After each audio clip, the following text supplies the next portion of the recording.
Hey, what's going on YouTube? It's Bebop here. Today's video is going to be about a dot build. Now, this build includes the Venom Spear with Bleeding Sweep on it. And it has a bow. Now, this bow could be whatever you fancy. Now, I have Enfeebling Poison Shot on my bow at 725. My gear I'm rocking is the Carnelian, Punishing Carnelian in all 5 gear pieces, and then Carnelians in each of the jewelry. So I have a Strike Amulet with a Carnelian, a Thrust Damage Ring. You can go with Keen Awareness Ring if you want to, with a Carnelian, and then an earring with Empowering Toast and our Carnelian in there to do more damage to taunted foes. And then the Punishing Carnelian in the clothes will allow you to do an additional 1.5 melee or additional 1% melee damage on top of the 1.5 damage to taunted foes. I run this build all the time now. Once you get used to the mechanics of the boss fights, you will be just fine running it, and it will allow you to maximize your damage. Now with this build, I'm going damage spear, so you usually have a main spear. Now that main spearman's going to have Enfeebling Skewer on their spear, and probably Vicious and Keen or whatever they fancy. And they're also going to go down the whole skill tree on Perforate. Now with the bleed and damage spear that I'm using, you're going to go on the skewer all the way down the tree on the skewer to make the dot last 15 seconds longer on the bleed from skewer. You're also going to only select the Perforate box and nothing underneath that. Then you're going to go Bleeding Sweep. You can also choose to add Cyclone if you want to.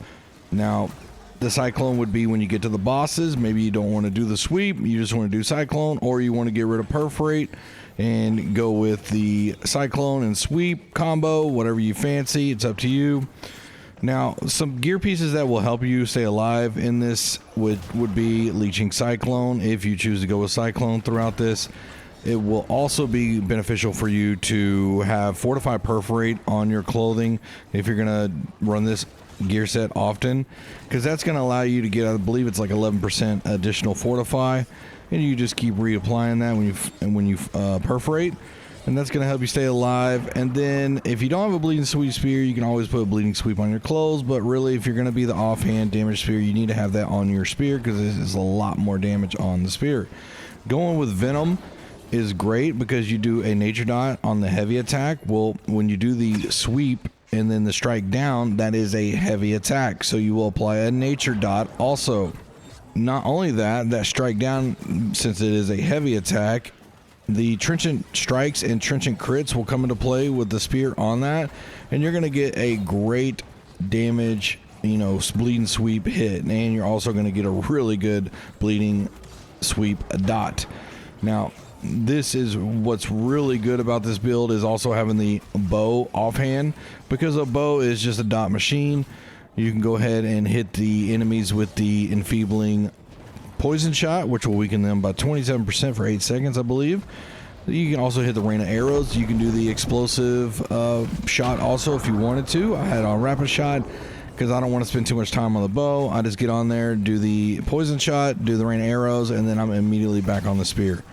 At times I forget how fun it is to run the spear, and adding the bow with it just gives you that range option in case you're not very comfortable being in melee. At times you can back out, hit it with the bow shots, or in case the boss, let's say second boss, goes on the other side of where the vines are down the middle of the lane and you can't reach them, it will at least allow you to reach over there and touch them. And with the constant cooldown on abilities of the spear, it just makes for a lot of fun. Now, the attribute points you want to go with would be, in my opinion, 350 dex, because the first boss doesn't have a back until a stand break, second boss's back moves all the time, and the third boss does not have a back. Therefore, going the 350 dex will help you get more criticals. Same thing if you have a Keen ring on. Now, if you're in a public lobby, I would suggest just going with thrust, because you're not going to be probably damage, or you're not going to be at an empower cap in a public lobby most likely, so you're going to need the extra thrust damage. And the 350 dex dot, which is 15% critical chance while empowered, is really going to help you get more criticals, which will help you do more damage over time. And that's where you want to go. Normally, if you're running an M3, you'll go with a spear. You would normally go 350 strength with a great axe, but this is a hive. It is totally different. So I know that you will get more DPS out of a traditional, 350 strength spear, but for this hive, 350 dex, I believe, works best. So once again, that is 350 dex, 25 int, 25 focus if you choose. You can even do 25 con, 50 con, whatever you want. I don't care. And then you go the rest strength, okay? Use good food. If you do have 50 con or something like that, then use really high tier food so you can make up some of the attributes in the strength and help out on damage. So feel free to try this build out. Let me know what you think. See how you like it. Are you guys getting more used to melee on this boss fight?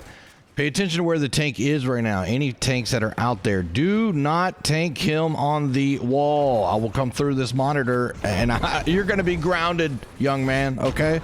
Because that is some bull crap. Can we please stop tanking on the wall? Bring that damn boss to the middle and people can just deal with it, okay? If they cannot survive with that boss somewhat in the middle, then, I mean, hello, then that's on them. All right, if you go at least the boss in the middle, everybody has a different angle that they can hit the boss from. I don't know, something, just not on the wall, dude. Because later on in this, I believe he goes down again, one more stamina phase, and his back's up against the wall. It's just kind of hard to get to that critical spot that we need for the most damage. It's annoying. Tank should know this by now. It's been out for like 3 months, and I know I made plenty of videos on it. Do not tank on the wall, tanks. Don't make me come through his monitor, bruh. All right, I'm gonna let this video play out even with the second boss. I had to go after the second boss, so I couldn't finish the fight. But kind of want to show you what this spear can do and let you enjoy the sounds in the video, and hopefully the quality is good and up to par. All right, well, I'll see y'all in the next video tomorrow, and y'all have a good one.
That's why you don't tank them on the wall, guys.